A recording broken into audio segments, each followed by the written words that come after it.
Good morning. You're listening to FloorDaily.net, and I'm Kemp Harr. This morning, my guest is Dave Chambers, the Director of Flooring with Nebraska Furniture Mart. Dave, how you doing? Doing fantastic. Thanks for having me, Kemp. Yeah, it's good to talk to you.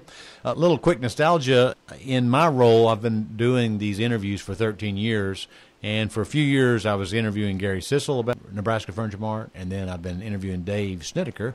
And this is my first time to interview you. Thanks for stepping up and agreeing to talk to my listeners. So yeah, absolutely. You've been at this Nebraska Furniture Mart for 16 years, right? That is correct. You betcha. I think for a while you started in the flooring department, and then your role got expanded, and you were, I think, the Kansas City general sales manager.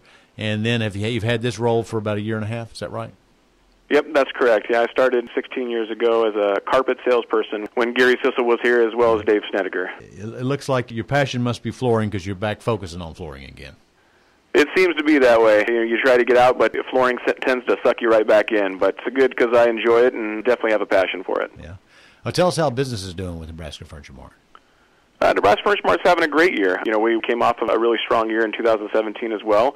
We haven't lost any pace. The business has been strong. Hard surface is definitely doing extremely well for us, but have to give credit to the residential broadloom side of the business because it's been holding its own fair share against the hard surface side for us at Nebraska Furniture Mart. Yeah, another area where you guys excel is with rugs. So you do a good job with rugs, don't you? Yes, rugs is another area that has been doing exceptionally well for us, and it's a changing category for us. More and more consumers are moving to the machine-made side of the business versus the hand-knotted and hand-tufted, which, when doing so, that reduces your average selling price of your products substantially, and to be up when the product mix is changing like that speaks volumes for the success we're having.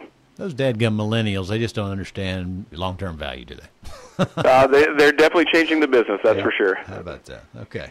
All right, one other little news item with Nebraska Furniture Mart. Most people know you have 4 stores, Dallas being the one you opened most recently. Kansas City, I went to that opening as well several years ago. And then where you are now is Omaha. But you're also in Des Moines, and I think it's been kind of a smaller store, and you're moving into a bigger space, aren't you?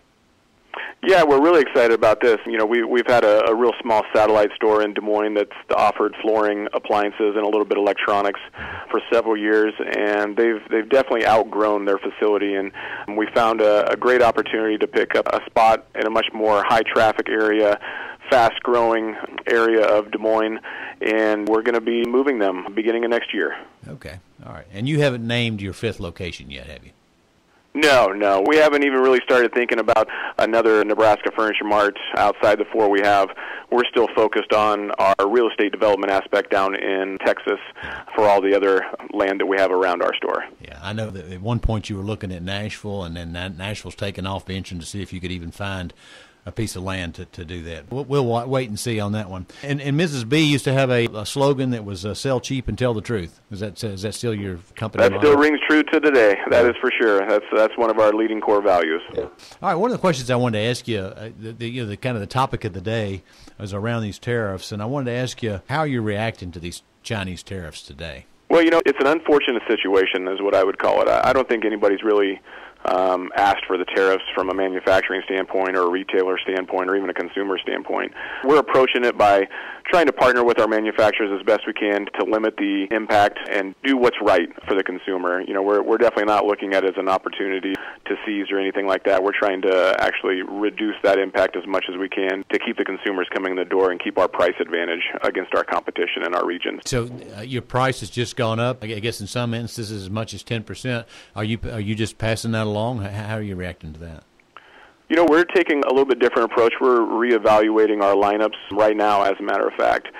For us, lineup is even more key for our stocking programs and particular products and different price points. And, we're probably going to have some products that we'll see just a straight pass through that 10%, but we'll probably have some other products that we don't pass on the full 10% because we know it's a price-sensitive product, compared to the competition. And, Nebraska Furniture Mart, we don't just take on a specialty flooring retailer. We take on Lowe's and Home Depot and all the big box guys, and we want to make sure that we still provide the value and the lowest price to our consumer every day. All right, so I guess if I'm reading between the lines, you're saying you might actually be changing some of the key lines that you carry in some of these categories.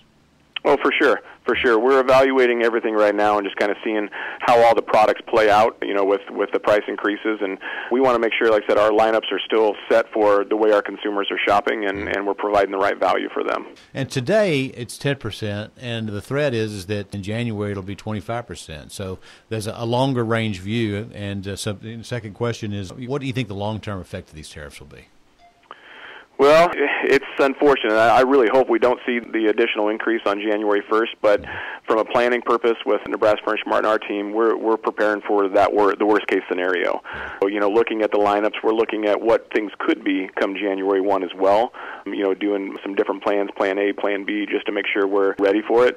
If it does go up, I would highly anticipate seeing some category shift, because now your wood product categories and even your laminate product categories become a little more appealing, depending on the price points. And I would say we're probably going to see some shift in those categories if we do see another round of tariffs come January.